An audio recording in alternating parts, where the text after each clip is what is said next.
यंदा कांदा बाजारभावाच्या संदर्भात काहीतरी वेगळ्या घडामोडी घडत आहेत. दिल्लीमध्ये केंद्र सरकारच्या पातळीवर वेगानं घडामोडी घडत आहेत, विशेषतः मागच्या 2 दिवसांपासून. त्यातही दरवर्षी जुलै किंवा ऑगस्टमध्ये खरेदी होणारा तुमचा कांदा यंदा मात्र केंद्र सरकारने नाफेड आणि एनसीसीएफच्या माध्यमातून लवकर एप्रिल मे मध्येच खरेदी करण्याचा निर्णय घेतला आहे. या निर्णयाचं काय कारण आहे? अशा कुठल्या घडामोडी दिल्लीमध्ये घडत आहेत? त्याचं काय कारण आहे? आणि या सगळ्या खरेदीचा कांदा उत्पादक शेतकऱ्यांना काय फायदा आहे? येणाऱ्या काळात तुम्ही कसा निर्णय घ्यायचा?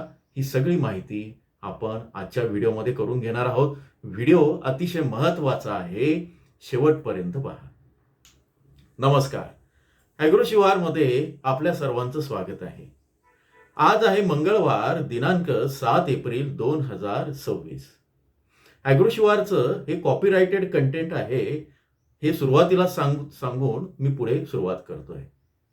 तर ॲग्रो शिवारच्या या विशेष कंटेंटमध्ये आपल्या सर्वांचं स्वागत. आणि महत्त्वाचा विषय आहे तो म्हणजे दिल्लीमध्ये कांद्याच्याच नव्हे तर एकूणच सगळ्या पातळीवर काही महत्त्वाच्या घडामोडी घडत आहेत मागच्या 2 ते 3 दिवसांपासून. त्यातलीच एक महत्त्वाची घडामोड म्हणजे कांद्याची खरेदी.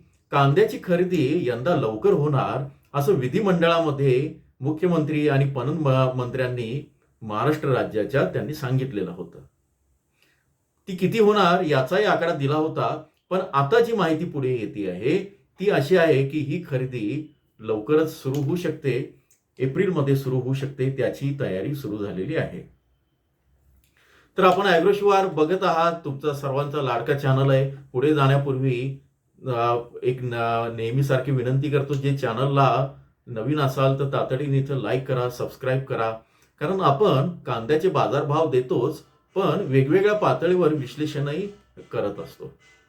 कांद्याच्या संदर्भात तुम्हाला संपूर्ण आठवड्याचे जिल्हा वाईज जो ॲग्रो शिवार मॉडेलने आपण जे विश्लेषण केलेलं आहे ते जर बघायचं असेल, ते ऐकायचं असेल, समजून घ्यायचं असेल, तुम्ही जॉईनच्या बटनावर क्लिक करून ती माहिती घेऊ शकता. तर यंदा सरकारने कांदा खरेदीसाठी एक मोठी रणनीती आखलेली आहे 26 आणि 27 सालासाठी. ती म्हणजे एप्रिलपासूनच रब्बी कांद्याची किंवा उन्हाळी कांद्याची खरेदी सुरू होणार आहे. याचा अर्थ यंदा कांदा तुमचा सुरू होतो आहे त्याच सुमारास कांद्याची खरेदी होईल. मागच्या वर्षी शेतकऱ्यांची आणि शेतकरी संघटनांची अशी मागणी होती की कांदा खरेदी जर लवकर केली तर आम्हाला त्याचा फायदा होईल. अजून तरी याचं नोटिफिकेशन निघालं नसलं तरी काल अधिकृत प्रेस कॉन्फरन्स घेऊन या संदर्भातली घोषणा करण्यात आलेली आहे. वेगवेगळ्या राष्ट्रीय वर्तमानपत्रांनी त्याची दखल घेतलेली आहे आणि सरकारी जी माहिती देतं त्या साईटवर ही माहिती उपलब्ध आहे. त्या आधाराने मी हे वक्तव्य करत आहे ॲग्रो शिवारमध्ये. आता सरकारने महत्त्वाचा निर्णय काय घेतलाय ते आपण बघूया. सरकारने यंदा कांद्याची 2 लाख मेट्रिक टन साठवणूक किंवा बफर स्टॉक करण्याचा निर्णय घेतला आहे. कांद्याची खरेदी करण्याचं लक्ष ठेवलेलं आहे. ही खरेदी प्राइस स्टॅबिलेशन फंड इथून केली जाईल. त्यामुळे तुम्हाला कांद्याच्या खरेदीला एक फिक्स असा जो भाव आहे तो मिळणार नाही. प्राइस स्टॅबिलेशन फंडमधनं ही खरेदी होणार आहे. मागच्या काही वर्षांचा अनुभव पाहिला तर 24-25 मध्ये सरकारी जी खरेदी होती नाफेड आणि एनसीसीएफच्या माध्यमातून ती होती 4.7 लाख मेट्रिक टन आणि त्याच्यानंतर मागच्या वर्षी ती कमी होऊन 3 लाख मेट्रिक टनावर आली. यावर्षी कांदा खरेदी 5 लाख मेट्रिक टनावर जाण्याची अपेक्षा आहे. महाराष्ट्राच्या मुख्यमंत्री आणि पणन मंत्र्यांनी तशी घोषणा केली होती. मात्र सुरुवातीला जी खरेदी होणार आहे ती आहे 2 लाख मेट्रिक टन. आता यावर्षी 2 लाखांपेक्षा जास्त होईल का हे पाहणं आणि त्या संदर्भातल्या अपडेट आलं की ॲग्रो शिवार तुम्हाला वेळोवेळी सांगणारच आहे. आता या लवकर खरेदीचा काय फायदा होईल शेतकऱ्यांना, तर ते त्यानं बाजाराला सपोर्ट मिळणार आहे. लवकर खरेदी करणं याचा सरळ अर्थ असा आहे की आता एप्रिल आणि मे मध्ये कांद्याची, विशेषतः रब्बी कांद्याची आवक वाढत आहे. अशा या वाढत्या आवकेच्या मध्ये बाजारभाव कोसळू शकतात. सध्या बाजार स्थिर आहे, पण भविष्यात तशी वेळ आली तर या कोसळणाऱ्या बाजाराला सावरण्याची किमया ही सरकारी खरेदी करू शकते असं सांगितलं जात आहे. आणि त्यामुळे हे बाजारभाव कमी कोसळतील किंवा वाढू शकतात किंवा एप्रिल आणि मे हा महिना सरकारी खरेदी जर होत असेल तर तुमच्या बाजारभावासाठी अतिशय महत्वाचा आहे. एप्रिलचे 8 दिवस गेलेले आहेत ऑलरेडी. आता राहिला उरलेला एप्रिलचा तिसरा चौथा आठवडा किंवा मे महिना. यामुळे किमान बाजारभाव जे आहेत ते मिळण्याची शक्यता वाढते आहे. यातनं जे काही दरांची पाडापाडी चालू आहे वेगवेगळ्या मार्केटमध्ये वेगवेगळ्या बातम्या सोडून, तर तो भाग आता कमी होईल आणि भविष्यामध्ये एकूण ज्या काही गोष्टी आहेत शेतकऱ्यांच्या दृष्टीने ते त्यातल्या त्यात चांगल्या घडताना दिसतील. आता हे सगळं का होतंय ते समजून घ्या. तिकडे युद्धाचा साधारण 33-34 दिवस होऊन गेलेले आहेत आणि ते थांबण्याऐवजी विशेषतः पश्चिम आशियामधलं ते पेटण्याची शक्यता दिसत आहे. या पार्श्वभूमीवर सरकारनं अन्न सुरक्षिततेसाठी वेगवेगळे प्रयत्न करत आहे. त्यामध्ये त्यांनी तातडीच्या बैठका घेऊन वेगवेगळ्या पातळ्यांवर आपल्याकडे अन्नसाठा किती आहे, गॅसचा साठा किती आहे, पेट्रोल किती आहे, खत किती आहे, या सगळ्यांची सुरक्षितता सरकार निश्चित करत आहे. आणि त्याचाच एक भाग म्हणून कुठे कुठे काय काय चाललेलं आहे या संदर्भात काल ती प्रेस कॉन्फरन्स झाली. आता या युद्धामुळे आपल्या अन्न सुरक्षिततेवर परिणाम होईल म्हणून आपण काय केलंय, गहू आणि तांदळाचा पुरेसा साठा केलाय. पीडीएस किंवा रेशन प्रणाली व्यवस्थित सुरू राहील याची काळजी घेतलेली आहे आणि गरज पडल्यास अतिरिक्त धान्य बाजारात आणण्याची तयारी आहे. साखर आणि बाकीच्या ज्या काही गोष्टी आहेत, तेल आहे, याची पण आपल्याकडे जे काही साठे आहेत ते योग्य आहेत अशी सरकारने हमी दिलेली आहे. या सगळ्या याच्यात कांदाच नाही तर संपूर्ण अन्न व्यवस्थेवर सरकार लक्ष ठेवून आहे.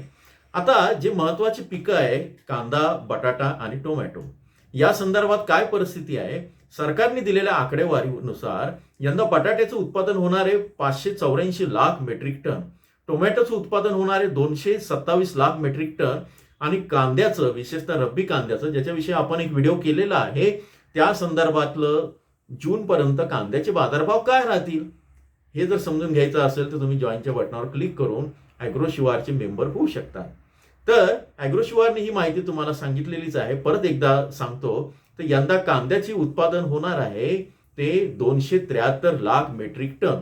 त्यातही नाशिकमध्ये जो पाऊस आणि नाशिक, नगर, पुणे या परिसरात जो पाऊस झाला त्यातनं हे उत्पादन आणखी घटण्याची शक्यता आहे. या संदर्भात ॲग्रो शिवारच्या माध्यमातून आपण वेळोवेळी माहिती जाणून घेणार आहोत. थोडक्यात काय की एकूण मागच्या वर्षीच्या तुलनेत यंदा कांद्याचं उत्पादन घटत असलं तरी ते 2 वर्षांच्या तुलनेत बऱ्यापैकी जास्त आहे. त्यामुळे येणाऱ्या काळामध्ये अन्न सुरक्षा किंवा याची काही कांद्याची, बटाट्याची अशी टंचाई निर्माण होऊ नये म्हणून हे पाऊल उचललेलं आहे, ही खरेदी होत आहे. यातनं शेतकऱ्यांना फायदा होईल आणि ग्राहकांनाही फायदा होईल. हे सरकार आता ऍक्शन मोडवर आहे. युद्धाच्या स्थितीमुळे या सगळ्या परिस्थितीत बदलली आहे. आता शेतकऱ्यांनी काय करायला पाहिजे की जो 45 ते 60 चा जो कांदा आहे चांगला सुकून तो बाजूला काढून ठेवा. जिथे चांगली साठवण्याची सोय असेल तिथं साठवून ठेवा. तुमच्याकडे कांदा चाळ असेल किंवा शास्त्रोक्त पद्धतीनं साठवण्याची सोय असेल तर ते सॉर्टिंग आत्ताच करून ठेवा. चांगला सुकवलेला कांदा पुढे नाफेड NCCF जेव्हा खरेदी होईल प्रत्येकी 1 लाखाचं टार्गेट दिलेलं आहे. त्यामध्ये त्या कांद्याला मागणी येऊ शकते. जेव्हा या खरेदीचं नोटिफिकेशन निघेल त्यावेळेस तुम्ही ते नाव आपली नोंदणी अवश्य करा. सध्या सॉर्टिंग केलेला जो लो लेवलचा कांदा आहे तो विका तुम्ही, पण चांगला कांदा साठवायची सोय असेल तर विकण्याची घाई करू नका पुढचे 15 ते 20 दिवस. हे मी आधी सांगितलेले उन्हाळी कांद्याचं. सरकारी खरेदीमध्ये कसं सहभागी व्हायचं, ई समृद्धीवर कसं नाव नोंदवायचं हे तुम्हाला माहिती आहे. तुम्ही तिथून हे घेऊ शकतात. ॲग्रो शिवारमध्ये आपण वेळोवेळी ही माहिती सांगितलेली आहे. आता FPOच्या संदर्भात काही फार्मर प्रोड्युसर कंपनी आणि त्यांच्या प्रतिनिधींचं म्हणणं काय आहे, मागच्या वर्षी ही कांद्याची खरेदी जी आहे इथे थोडासा वादाचं कारण आहे, आपण त्याच्याविषयी सविस्तर माहिती घेऊ. ती 5,000 मेट्रिक टन अशा पद्धतीनं गोडाऊन असेल तरच ती खरेदी करण्यासाठी प्राधान्य दिलं होतं, त्या संस्थांना प्रायोरिटी दिली होती. पण दुर्दैवानं इथे मोठ्या व्यापाऱ्यांचं वर्चस्व राहतं. छोट्या शेतकऱ्यांना किंवा शेतकऱ्यांच्या ज्या मूळ कंपन्या त्यांना प्रवेश मिळत नाही आणि वाहतूक खर्च जास्त येतो. त्याऐवजी त्यांनी अशी सूचना केली की तुम्ही विकेंद्रीकरण करा. म्हणजे 2000 मेट्रिक टनांपर्यंत किंवा 500 metric ton, 1000 metric ton, 2000 metric ton अशी जी गोडाऊनची क्षमता आहे, त्या फार्मर प्रोड्युसर कंपनी किंवा ज्या उत्पादक कंपन्या आहेत त्यांना तुम्ही कामं द्या आणि त्यांच्या माध्यमातून ही खरेदी करा. त्यामुळे काय होईल की विकेंद्रीकरण होऊन अनेक ठिकाणी गावोगावी अशी केंद्र आहे, अशी सोसायटी आहे. परिणामी शेतकऱ्यांना आपल्या गावाजवळ कांदा विकता येईल, वाहतूक खर्च कमी राहील, एपीओंना वेगवेगळ्या संधी मिळेल आणि कमी खर्चात जास्त फायदा मिळेल. थोडक्यात या सगळ्या गोष्टी आहे. आता ॲग्रोशिवारच्या पुढच्या आपण जो काय मुद्दा आहे तो समजून घेऊ. सरकारने स्पष्ट सांगितलेलं आहे की हा सगळा जो खटाटोप आहे यंदाचा, तो महागाई नियंत्रणात ठेवण्याचा आहे. शेतकऱ्यांना आता फायदा होणार आहे, पण महागाई नियंत्रणात पण राहणार आहे. कांदा दर वाढले तर बफर स्टॉक बाजारात सोडला जाईल. याचा अर्थ कांदा दर वाढीची शक्यता आहे. आजच निर्यातदारांच्या संदर्भात एक महत्वाची माहिती मिळते की कांदा निर्यातदार असतील किंवा आणखी फलोत्पादन निर्यातदार असतील, या सगळ्यांच्या युद्ध पातळीवर प्रायोरिटीने दिल्लीमध्ये बैठका सुरू आहे कृषी मंत्रालयाच्या आणि ग्राहक संरक्षण मंत्रालयाच्या. अशी ही पक्की बातमी आहे. त्याचं नोटिफिकेशन पण माझ्याकडे आहे. यामुळे कांदा खरेदीमुळे शेतकऱ्यांना दिलासा मिळेल, प्लस ग्राहकांनाही दिलासा मिळेल आणि या संदर्भात सरकार आता एक नियंत्रण कक्ष पण देखरेखीसाठी सुरू करतोय. म्हणजे त्या साठवणुकीमध्ये काही भ्रष्टाचार व्हायला नको. मागच्या वेळेस नाफेड एनसीसीएफची काही गोष्टी आहे, ते तुम्हाला माहिती आहे. तर यामध्ये साठेबाजीवर लक्ष असेल. कांद्याचे साठेबाज जे कोणी असतील आणि ते आता कांदा घेऊन नंतर भाव पाडतील, त्यांच्यावर लक्ष असेल. राज्यांशी थेट संपर्क असेल. काळा बाजार रोखण्याचे प्रयत्न असेल. त्यासाठी एक 1915 म्हणजे 1915 किंवा 1915 ही हेल्पलाईन आहे. ती 17 भाषांमध्ये उपलब्ध आहे. तुम्हाला काय असेल तर तुम्ही तिथं संपर्क करू शकता. परत सांगतो, राष्ट्रीय ग्राहक हेल्पलाईन 1915 याच्यावर तुम्ही संपर्क करू शकता. या सगळ्यांचा आता निष्कर्ष काय आहे ॲग्रोशिवारच्या माध्यमातून ते आपण जाणून घेऊ. तर यंदा कांदा पूर्णपणे सरकारच्या रणनीतीवर अवलंबून राहणार आहे, जो नेहमीच असतो. पण यंदा थोडासा त्याला काही फरक पडू शकेल, त्याला उठाव मिळू शकेल. एप्रिलपासून सुरू होणारी खरेदी तुमच्या दराला आधार देऊ शकते. जर ती एप्रिलमध्ये सुरू झाली किंवा तिची प्रक्रिया एप्रिलमध्ये सुरू झाली, त्यानंतर तुम्हाला पण योग्य निर्णय घ्यावे लागतील. साठवणूक करणं, घाईत विक्री न करणं, विक्रीचा योग्य निर्णय घेणं, सरकारी खरेदीवर लक्ष ठेवणं, असंही करावं लागेल. ॲग्रोशिवार कुणालाही कांदा ठेवा की विका असं सांगत नाही. या माहितीचा संदर्भ म्हणून तुम्ही उपयोग करावा, असं आमचं नेहमीच रिक्वेस्ट असते. आता तुम्हाला काय वाटतं, यंदा कांद्याचे दर वाढणार आहे, घसरणार आहे?